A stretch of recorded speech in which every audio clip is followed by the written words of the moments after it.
Qui va nous soulever si c'est pas nous-mêmes? Merci. Bonsoir à tous et bienvenue dans notre nouvelle émission CAN Vox Diaspora. Le but de l'émission, c'est de mettre en avant les supporters gabonais, leur voix, parler, analyser et suivre les Panthères du Gabon lors de cette Coupe d'Afrique des Nations au Maroc 2025. Aujourd'hui, nous allons d'abord parler de l'état du groupe dirigé par Thierry Mouyouma, la liste des joueurs retenus, les différents blessés et la manière dont l'équipe se prépare pour cette compétition jugée exigeante.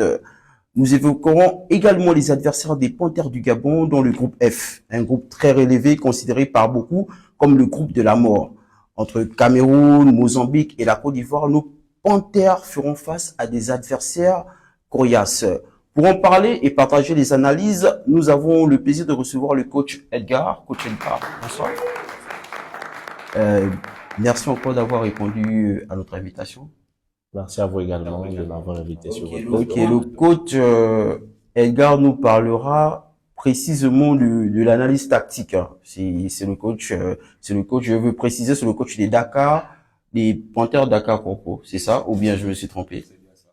Ok, d'accord. Et à ma gauche, nous avons le plaisir de recevoir le président du Dakar Corpo Panthère. Panthère de Dakar Corpo.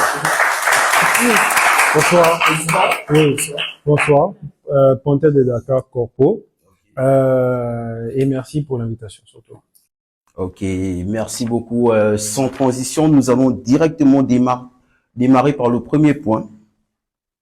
Et vous avez vu récemment sur les réseaux sociaux, il y a Thierry Mouyouma qui a donné sa liste. La liste des 28 joueurs. À la base, c'était 23 joueurs pour convoqués pour la Coupe d'Afrique des Nations. Et nous avons remarqué que le coach a fait appel à 28 joueurs. Et je veux donner la parole au coach Edgar. Oui, merci monsieur pour la parole. Pour la liste que le sélectionneur a eu à donner, vous-même vous avez pu constater qu'elle a eu à faire face à plusieurs critiques, notamment l'élément central qui est notre joueur, notre attaquant vedette Malick Evouna, qui par quel canal on ne sait pas a pu se retrouver sur cette liste. Un joueur qui, on va dire, ça fait plus de 4 mois qu'il n'est plus en exercice, étant donné que le championnat national, il est bel et bien terminé. Et jusqu'alors. Mais excusez-moi, coach Edgar, sur cette liste, vous n'avez retenu que Malick Evouna, ou bien c'est donc ce bémol, si on peut comprendre. Bon, forcément, tout le monde ne peut pas être d'accord avec tous les joueurs appelés. Mais, il y a un élément qui est intolérable. C'est la convocation de Malick Evouna. Mais coach. Mais par rapport à Malick Evouna, je pense que dans ce cas-là, il y a des coachs qui ont toujours eu leurs chouchous, leurs enfants préférés par exemple. Si c'est ça le cas, pour Malick Evouna par exemple, on peut dire que c'est un choix que le coach a vu. Pas nécessairement dans le plan tactique, mais peut-être pour la cohésion du groupe par exemple. Mais monsieur le président, excusez-moi, dans la mesure où Malick Evouna n'a pas débuté, n'a pas joué, il n'est pas en activité, qu'est-ce qui explique le choix de Thierry Mouyouma de convoquer ce joueur? Bon, le coach lui-même, il a dit que pour la CAN, là, il compte avoir des soldats et des guerriers. Donc, il a choisi Malick Evouna pour ça. Maintenant, on attend voir, peut-être le coach a vu quelque chose que nous-mêmes, on n'a pas su voir en Malick Evouna. Il est capable de nous surprendre. Le coach a vu ce que nous n'avons pas pu voir en Malick Evouna à quel moment? Ça date. Le dernier match de Malick Evouna remonte à quand? Il n'était pas en exercice, mais les Panthères, jusqu'à preuve du contraire, ont joué les matchs le mois dernier. Malick Evouna n'a pas été convoqué. Pourquoi? Pourquoi maintenant? Est-ce que c'est pas un choix qu'on a imposé au coach? Oh, est-ce que c'est un choix qu'on a imposé au coach? Bon, c'est une bonne question. Je ne sais pas, mais il parle de critères, il parle de force physique. Mais pourquoi il n'a pas convoqué Malick Evouna pendant les éliminatoires de la Coupe du Monde? Pourtant, c'était physique. Au Nigeria, c'était physique. Malick Evouna, c'est un point, je pense que ça a beaucoup fait parler sur les réseaux sociaux. On a vu, il y a le média FC Sport, on va faire un coucou. Ils ont été clairs sur le fait que le dernier match de Malick Evouna, ça remonte à octobre-septembre, lors des éliminatoires du championnat d'Afrique des clubs. Et Manga Sport, ils ont joué 2 matchs. Manga Sport était éliminé. Est-ce que vous pensez que Malik Evouna, sur cette liste, on va faire une petite transition.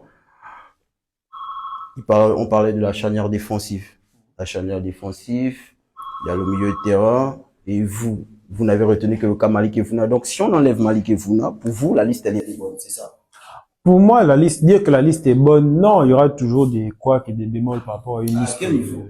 Bon, là maintenant, à quel niveau? Là, on doit aller maintenant dans les joueurs. Maintenant, la défense, ça a toujours été difficile. On a toujours su encaisser des buts, presque chaque match. En termes de gardien, on n'a jamais eu un gardien stable, un gardien titulaire, un gardien titulaire indiscutable. Donc, il y aura toujours des bémols vis-à-vis de notre équipe type. Est-ce qu'actuellement on a un gardien titulaire? Ce que je peux ajouter, c'est dire que l'accent est plus mis sur Malik Evouna parce que, au premier abord, chaque entraîneur a d'abord sa vision. Chaque entraîneur a ses préférences. Il sélectionne des joueurs en fonction du style qu'il a envie d'aborder. Maintenant, si on veut s'attarder sur certains joueurs qui ne méritent également pas d'être sur la liste, ça c'est un autre débat.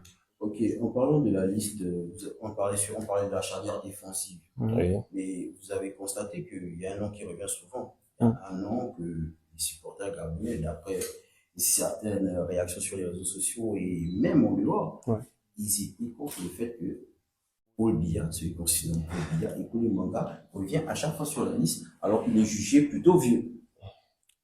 Mais ça ne nous surprend pas qu'il soit toujours convoqué parce que c'est comme ça que cette sélection fonctionne.